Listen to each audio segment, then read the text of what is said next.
गए टिकट निकल के 4-5 मिनट में हम अंदर चले गए तो पीछे से आवाज आने लगा। हम लोग पता नहीं चला कि कौन सा आवाज है करके। फिर हम 3-4 मिनट और आगे चले गए तो फिर से आवाज आने लगी कंटिन्यू। फिर हम पीछे देखे तो पब्लिक दौड़ने लगे तो हम डर गए। तो हम ऐसे ही वो पब्लिक की तरफ से हम भी दौड़ गए उधर। जब पब्लिक वहाँ जो बैठी थी वो हम भी उधर बैठ गए। कोई पब्लिक सो गई, कोई ऐसे बैठे। एक आदमी आ गया आतंकवादी, हमको पूछा कौन मुसलमान हिंदू कौन है, खड़े हो जा। हम सब डरे थे। फिर उसने जो फायरिंग चालू किया तो सबको मारने लगा। हम एक समझो कृपा है हमारे ऊपर, हम बार बार बच गए और गोली लग के पीछे से चली गई। हम बेहोश हो गए। बेहोश होने के कई घंटों के बाद मेरे को आंख खुल गई। हम देखा तो नीचे सब पर लाशें पड़ी थी। बॉडी वाले थे, उसने को देखा मेरे को, जो मेरे को लेके आया था ऊपर, तो मेरे को पहचाना। तो मेरे को वहाँ ले गया, मैंने पानी दिया और साहब चलो खड़े हो जा। तो मेरे को चलने नहीं होता था, लेकिन मेरे पीठ पर बिठ कर वो बाहर गेट के बाहर लेके आया। फिर वहाँ लेके वो बाइक लेके मेरे को बिठाया और नीचे लेके गए। आर्मी वाले ने बहुत सही तुरंत ये करके पट्टी लगा के बाहर के एम्बुलेंस में बैठ के वो हॉस्पिटल में लेके गए। वहाँ भी मेरे को पट्टी लगा के वो इंजेक्शन दे के आर्मी के बड़ा हॉस्पिटल है, वो हेलीकॉप्टर में बिठा कर वहाँ हम लेके गए। वो आर्मी के हॉस्पिटल में सब डॉक्टर सब टीम पूरी खड़ी थी। फिर तुरंत हमने उपचार करके वो मेरे को 7 दिन में था उधर, वो मेरे को उपचार किया उसने। सुबोध पाटिल ये महाराष्ट्र के नवी मुंबई के निवासी हैं। ये किस्मत वाले रहे कि आज वो जिंदा है। मीडिया के सामने पहलगाम हमले के वक्त की रूह कपा देने वाली वारदात का एक एक सच सामने ला रहे हैं। पहलगाम सर्वाइवर सुबोध पाटिल से अभी तक जो आपने सुना वो तो बस फायरिंग तक की बात है, हिंदू मुस्लिम धर्म पूछने तक की बात है। दहशतगर्दों ने हिंदू मुस्लिम यानी धर्म पूछकर फायरिंग जो शुरू की, उसके बाद क्या क्या हुआ ना हम जानते हैं और ना ही आप।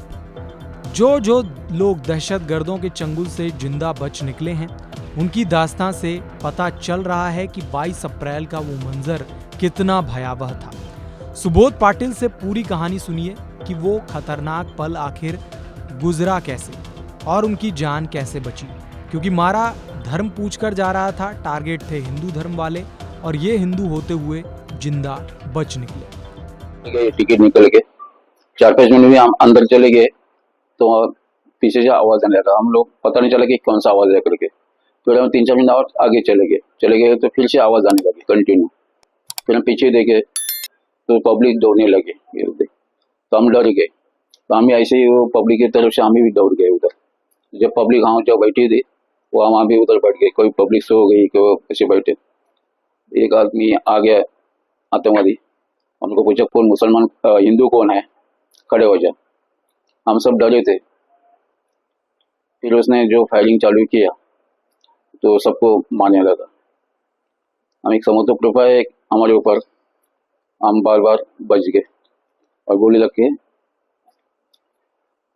पीछे से चली गई। हम बेहोश हो गए। बेहोश होने के कई घंटों के बाद मेरे को आंख खुल गई। हम देखा तो नीचे सब पर लाशें पड़ी थी।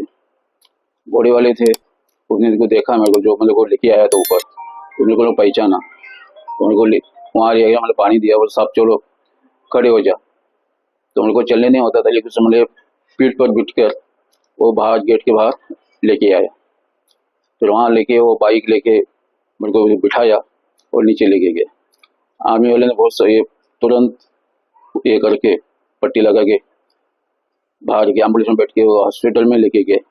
वहाँ भी मेरे को पट्टी लगा के वो इंजेक्शन दे के आर्मी के बड़ा हॉस्पिटल है, वो हेलीकॉप्टर में बिठा कर वहाँ हम लेके गए। वो आर्मी के हॉस्पिटल में सब डॉक्टर सब टीम पूरी खड़ी थी।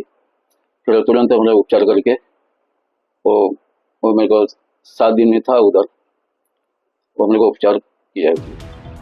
पहलगाम अटैक के गुनहगार दहशतगर्दों ने इस बार ये तो साबित कर दिया है कि दहशतगर्दों के भी धर्म होते हैं, क्योंकि बकौल सुबोध पाटिल उन्होंने लोगों से सबसे पहले धर्म पूछा, उसके बाद हिंदुओं को अलग किया और फिर फायरिंग कर दी। अब आप सोचिए और बताइए कि सुबोध पाटिल ने जो कुछ भी बताया है उसे सुनने के बाद आपने क्या अनुभव किया। कमेंट बॉक्स में जरूर लिखें। इस खबर में बस इतना ही। बाकी अपडेट्स के लिए जुड़े रहें वन इंडिया हिंदी के साथ। Subscribe to One India and never miss an update.